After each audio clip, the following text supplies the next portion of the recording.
Hi guys, Diyos ko grabing init. Alas 2, papunta kami ng Kabsat kasi meron silang happy hour ng 3 to 6 p.m, di ba? Habulin namin yun. Outfit check! Lakas talaga mga kabit ng kongresista. Di po nga, hello kay Lito Atienza. Lakas mga politiko. Di ba? So, yun yung Kabsat guys. Medyo malayo-layo pa yung lalakarin namin. Pero grabe ng tao, no? Ang dami na kaagad tao. Ano ba yan? Ganito gagawin natin. 3 to 6 sa Kabsat. 6 to 8 sa Flotsam and Jetsam. Tapos, washing na tayo dun sa may natira natin pilpilsan kagabi. Sa tavern. Gusto mo yun? Ganoon. Diba? Kasi ka mga outfit namin, parang mga walang utang, walang loan sa card bank. Walang due date. Walang due date next week ng bayaran. Diba?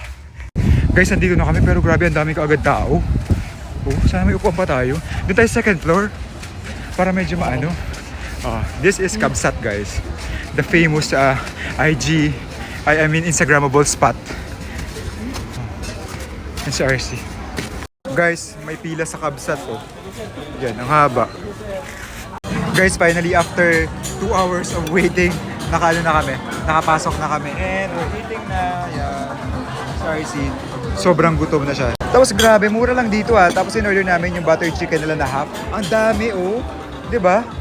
And since happy hour, buy one take one yung mga cocktail drinks nila. So ayan, order kami niyan, mga cocktail drinks. 3 p.m. to 6 p.m. So ito na yung nachos. Sarap, my God. Diba, ang daming serving nila dito. So hindi ka malugi. Kabsat na for life. So tikman natin yung butter chicken nila. Yan yun. Ang bilis ng serving. Ang bilis ng serving talaga. Super bilis pa ng serving nila dito guys. Parang umorder kakauli na namin, nandito na agad. So ayan, tikman natin yung butter chicken kung masarap.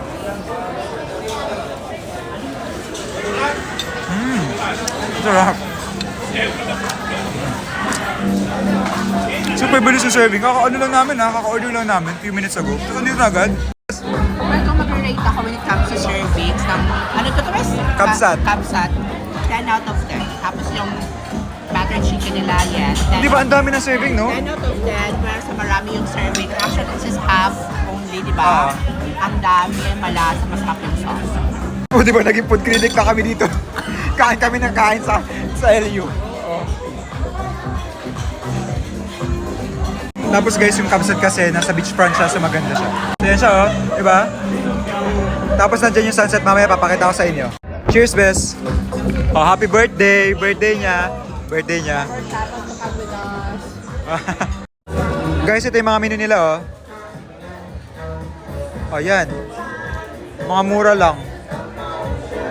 Tapos lahat na naka-buy one take one kapag 3 p.m. to 6 p.m. Yung in-order namin is Riptide. Ito yon.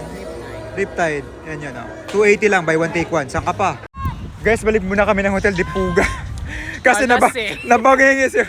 Nalasing!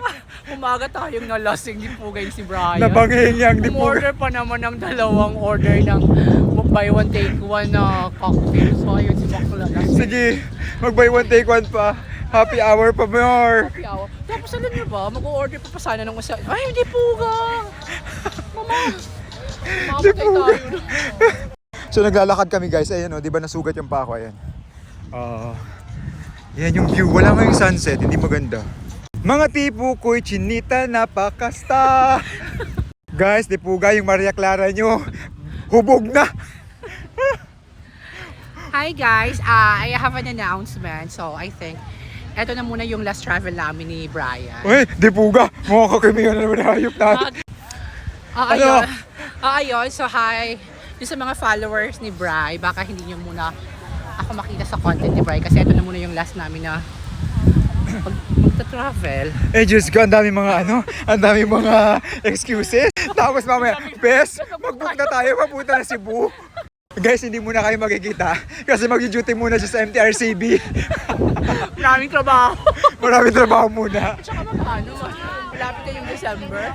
Super daming tao pa rin dito. Ito yung mga tables pang inuman, Ayan siya. Wala nga yung sunset Pero kahapon sobrang ganda.